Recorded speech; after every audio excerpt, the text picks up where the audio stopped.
Olá, estudante. Esse é o nosso terceiro módulo da disciplina de mecânica vetorial e nesse módulo nós vamos tratar ainda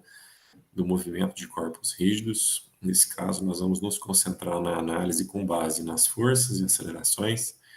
e depois também olharemos para a descrição em termos de energia e quantidade de movimento. A ideia aqui é que a gente possa descrever, então, o movimento dos corpos rígidos, e a gente vai analisar isso em termos, né, do seu centro de massa e dos movimentos que o centro de massa descreve e que acontecem em torno do centro de massa. A ideia geral é que a gente vai localizar, então, o nosso objeto em relação ao referencial que nós já temos trabalhado, e que nós vamos descrever, então, o movimento desse objeto, né, olhando para o centro de massa dele em termos desse referencial, mas também vamos olhar para o movimento do objeto em torno do seu centro de massa. Para isso, nós vamos localizar, então, um novo referencial, né, colocado sobre o centro de massa, de tal forma que a gente possa localizar, então, o movimento desse referencial em relação ao nosso referencial padrão e o movimento de rotação em torno desse referencial que está sendo colocado agora sobre o centro de massa. Então, quando nós fazemos esse tipo de tratamento, o que a gente está fazendo é uma troca da análise do sistema de forças, né, pensando em todas as ações que podem agir das mais variadas formas sobre esse objeto e tentando descrever ele em termos de uma única força que atua sobre o centro de massa do objeto, que é capaz de representar todas as ações que nós estamos pensando. Então, nesse sentido, o movimento do objeto seria descrito como o movimento do centro de massa e, adicionalmente, nós vamos colocar também movimentos de rotação desse objeto em torno do centro de massa, porque essas ações de força, elas podem produzir também esses movimentos de rotação. Dessa forma, a gente vai pensar em equações de movimento que descrevem aí algo equivalente ao que nós escrevemos para a segunda lei de Newton, onde a força total sobre o corpo é equivalente ao produto da massa pela aceleração, onde nesse caso a aceleração é a aceleração do centro de massa, e onde o somatório dos torques, né, que atuam sobre o sistema, ele é correspondente à derivada do momento angular em relação ao centro de massa do sistema. Para a gente fazer análise aí desses movimentos de rotação que nós vamos considerar, eu vou simplificar a nossa análise pensando no movimento no plano XY, né? Então a gente está considerando aqui rotações em torno do eixo Z, e aí o objeto se move, então, girando em torno do ponto G, que representa o centro de massa do sistema. Quando a gente descreve aí o movimento, né, em termos do momento angular, o momento angular ele é definido como R vetor L, né, onde L é o momento linear do sistema, que é o resultado do produto da massa pela velocidade. Então, cada ponto do sistema, né, representa uma quantidade de massa, aí ele é associado a uma velocidade, então existe um momento linear, m vezes v, e esse momento tem uma distância em relação ao centro de massa, que nós vamos identificar aqui como r. Então, o momento angular seria esse r vetor L ou r vetor mv. E matematicamente a gente vai escrever isso, né, para todos os pontos do sistema. Então, o momento total seria o somatório de R vetor V vezes M para cada uma das partículas que a gente está considerando. No caso do sistema considerado, né, como a gente vai pensar numa rotação do objeto em torno do centro de massa, essa velocidade pode ser trocada por uma velocidade de rotação. Então, a gente escreve esse V como um ômega vezes R, e aí a gente tem, então, um produto vetorial triplo, que pode ser escrito, na verdade, na forma de dois produtos escalares que envolvem esses três vetores, né, R e ômega. Quando a gente olha para o segundo termo, existe um produto escalar do vetor R com o vetor ômega, onde eles são perpendiculares entre si, então esse resultado dá zero, de forma que a gente fica como resultado só o primeiro termo, né, que vai ficar aqui um R ao quadrado vezes ômega, onde esse R é a medida da distância do ponto analisado até o centro de massa, né. Por isso ele aparece com essa linha para representar que a medida em relação ao centro de massa ou ao referencial que é colocado no centro de massa. Então, dessa forma, o momento angular total ficaria escrito como somatório de massa vezes essa distância ao quadrado vezes ômega, onde ômega é a velocidade angular constante, né, para todos os pontos que giram aí em torno do centro de massa. Então, a gente pode tirar do somatório de forma que fica um somatório de mr ao quadrado vezes esse ômega, e esse colchete aqui é o que nós vamos identificar como o momento de inércia do sistema. Então, a gente consegue descrever o momento angular como o momento de inércia vezes a velocidade angular e a sua derivada como o momento de inércia vezes a derivada da velocidade angular, que corresponde à aceleração angular. E aí a gente tem condições, né, de analisar, então, qual seria o movimento de rotação do sistema, envolvendo aí as grandezas que a gente já vem trabalhando com elas. O que a gente está fazendo, na verdade, é aplicando aí o que nós chamamos de teorema ou princípio de D'Alembert, onde a descrição aí das forças externas que atuam sobre um corpo rígido, ela acaba sendo equivalente a você descrever as forças efetivas que atuam sobre ele. Então, você pensar na descrição, né, de todas as forças que atuam no sistema, ou nas forças efetivas, que seriam aquela que produz a translação do centro de massa e a rotação do objeto em torno dele, isso acaba sendo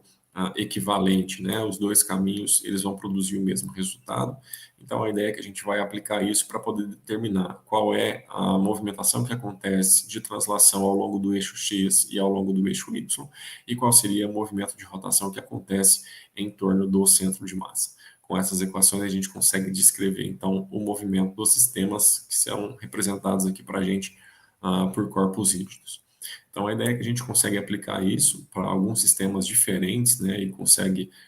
explicar, então, o movimento desses sistemas. Um deles é o caso de movimentos onde a gente tem alguma restrição, né, nós chamamos aí o movimento plano com restrição. Então, a gente pode pensar aí em uma haste que está ligada aos pontos A e ponto B, que podem se movimentar aí por canaletas, né, e à medida que o ponto B se move, por exemplo, para baixo, o ponto A vai se mover para a direita e essa haste aqui vai sofrer, então, uma movimentação que está restrita, aí, então, né, confinada ao movimento dos pontos A e do ponto B. Então, nesse caso aqui, a gente pode pensar nessa movimentação como uma translação do ponto B na direção X e na direção Y e de uma rotação dessa haste em torno desse centro de massa que nós estamos considerando. O que seria equivalente, então, né, a gente pensar na descrição de forças do sistema, pensando que atuam aí nesse sistema a força peso da haste, né, as forças de contato, que seriam a normal no ponto B e a normal no ponto A, e uma ação externa aí que puxa, né, esse objeto para que haja um movimento que nós estamos descrevendo. Então, fazer isso seria equivalente a você pensar aí em um movimento de translação na direção X, na direção Y e de rotação aí, nesse caso, no sentido anti-horário. Quando a gente faz, né, essa análise da rotação em torno de um ponto, a gente pode considerar também não só movimentos que acontecem em torno do centro de massa, como aquele que a gente descreveu, mas movimentos que acontecem em torno de um outro ponto específico, né, adotado. Às vezes você fixa o seu objeto por um determinado ponto e permite a rotação desse objeto em torno desse ponto que está fixo. Então, nesse caso, o que a gente vai fazer é uma análise bem parecida com a que a gente acabou de fazer para o centro de massa, com a diferença que a nossa comparação agora será feita com relação a esse ponto escolhido, que na figura nós vamos identificar como ponto O. Então, a ideia é que o movimento, né, de cada um dos pontos, inclusive do centro de massa, acontece em torno do ponto O, e nós podemos descrevê-lo, né, como um movimento de rotação aqui em torno desse ponto, através de uma aceleração tangencial e de uma aceleração normal ou aceleração centrípeta, onde os valores padrões, né, para essas acelerações que eu mencionei são aqueles que a gente já conhece lá do movimento curvilíneo, né, do movimento circular. A aceleração tangencial, ela vai ser a posição do centro de massa vezes a aceleração angular. A gente está descrevendo o movimento do centro de massa em torno daquele ponto O, e a aceleração centrípeta vai ser a posição do centro de massa vezes a velocidade angular elevada ao quadrado. Então, com base nessas descrições aí, a gente consegue explicar o movimento desse objeto em torno do ponto O, separando aí a movimentação, né, do centro de massa em torno desse ponto, né, que nós estamos considerando aí como ponto fixo agora. E aí a gente consegue descrever então o sistema e consegue escrever aí uma nova forma, né, de descrição em termos do momento de inércia total do sistema, né? Se a gente for considerar aí o somatório de todos os torques, né, que nós temos envolvido no processo, A gente pode escrever isso em termos de duas componentes, né, onde uma seria o momento de inércia multiplicado pela aceleração angular, e aí eu tenho aí o momento associado, então, a essa rotação, mas eu tenho também a ação das forças, né, produzindo esses momentos. Então, força é massa vezes aceleração, a aceleração, nesse caso, né, é um R vezes alfa, então todo esse parêntese representa uma força que multiplicada aí por uma distância é um momento, né, ou uma das componentes do momento total que atuam nesse sistema. Quando a gente escreve dessa forma, né, em função do alfa, a gente consegue juntar esses dois elementos, de tal forma que eu tenho aí o momento de inércia mais um mr ao quadrado. E isso aqui, na verdade, é um momento de inércia efetivo em relação ao ponto O. Né? Então, seria o momento de inércia do centro de massa mais o momento de inércia do centro de massa rotacionando em torno desse ponto O. E aí a gente consegue escrever, então, que o somatório desses binários, né, ou desses torques, ele corresponde ao momento desse objeto, ao momento de inércia desse objeto girando em torno do ponto O, vezes a sua aceleração angular. Para a gente finalizar aqui, né, existe mais uma condição que nós vamos analisar, que é a condição de rolamento, que seria também o movimento de um corpo rígido, né, em termos de translação e rotação. Nesse caso aqui, se a gente pensa na roda, né, de uma bicicleta ou na roda de um carro, o que a gente vai ter é a combinação de um movimento de translação, né, o carro ele vai se deslocar lateralmente, com um movimento de rotação, porque o movimento executado pela roda é um movimento de rotação. Essa descrição feita, né, em termos do movimento do centro de massa, como resultado do movimento de uma translação mais uma rotação, ele é equivalente, como nós vimos, né, à descrição com base nas forças. Aqui nós teríamos, nesse caso, né, a ação da força-peso, força normal, uma força externa que pode atuar aí horizontalmente para a direita nesse caso, e a força de atrito que existe entre o pneu, né, e o asfalto, por exemplo, que é o que faz o pneu tanto do carro quanto da moto ou de uma bicicleta se movimentar. Né, o atrito entre esses dois elementos que faz a projeção, né, do movimento desses veículos que nós mencionamos. Então, nesse caso, existe, né, uma compatibilidade aí entre a força de atrito e essa força de translação, né, que nós estamos associando aí ao movimento e de rotação, né, da roda, e o casamento perfeito dessas duas nos dá uma condição que nós chamamos que é a condição de rolamento, né? É quando existe, de fato, um acoplamento perfeito do movimento de rotação com o movimento de translação, sem que haja nenhum tipo de deslizamento, né? Onde esse deslizamento, se a gente for olhar para o ponto de vista prático de exemplificação, né? Ele seria, no caso do carro, por exemplo, o carro cantar pneu, em duas situações. Uma situação onde a roda vai girar mais rápido do que o movimento de translação, então seria o caso onde eu estou saindo no movimento do carro, né, ele está parado e começa a entrar em movimento, mas eu coloco as rodas para girarem muito mais rápido do que o movimento de translação, e aí o carro fica patinando no mesmo lugar e cantando pneu. Ou uma segunda situação seria a situação onde o carro se movimenta mais do que a rotação da roda produzida, né? Que seria o caso onde você frena abruptamente o carro